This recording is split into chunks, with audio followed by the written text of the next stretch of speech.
71 জনের তালিকা আছে, কিন্তু আমার কেন জানি মনে হয় যারা আহত হয়েছে এদের তালিকা এক্স্যাক্টলি সরকারের কাছে কিন্তু প্রশাসনের কাছে নাই।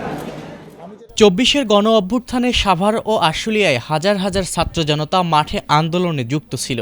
আর এই আন্দোলনে সাভার ও আশুলিয়ায় ৭১ জন শহীদ হয়েছে বলে জানিয়েছেন ঢাকা ১৯ আসনের সংসদ সদস্য ডাক্তার দেওয়ান মোহাম্মদ সালাউদ্দিন বাবু।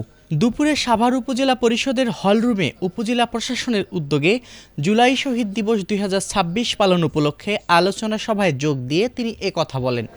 যারা আহত হয়েছে এদের তালিকা আবার নতুন করে নেওয়া হোক।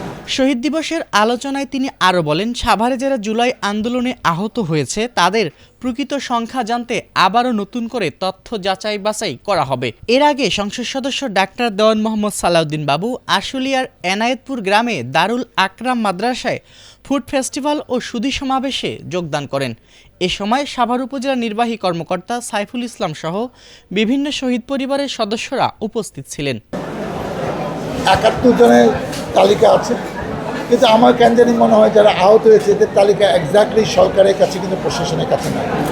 আমি যেটা ঘোষণা দিতে বলে গেছি, আমি ইউনো মহোদয়ের কাছে আবার বলবো যে যারা আহত হয়েছে এদের তালিকা আবার নতুন করে নেওয়া হোক এবং আমরা এটা যাচাই বাছাই করে, যেহেতু সবচেয়ে বেশি নৃশংসতা সাভারে ঘটেছে, সাভারে আমরা আলাদা একটা স্মৃতিস্তম্ভ করার একটা চিন্তা ভাবনা আছে এবং এটাকে আলাদা গুরুত্ব দিয়ে অন্য অন্য জায়গায় দিয়ে একজন হয়েছে না হয়েছে সেটা আমি প্রশ্ন করতে জানি, কিন্তু এটা সবচেয়ে বেশি আন্দোলন হয়েছে 2 থানা আক্রমণ করতে গিয়ে।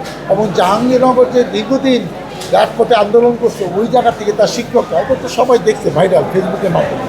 অতএব সেই সবাইকে উপকৃত করলে এটা আমরা মানব না।